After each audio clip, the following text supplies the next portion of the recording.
پر میزند مرغ دلم با یاد آذربایجان.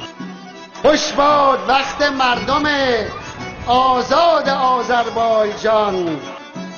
آزادی ایران ز تو، آبادی ایران ز تو.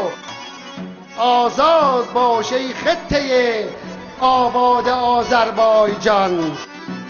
تا باشد آذربایجان پیوند ایران است و بس.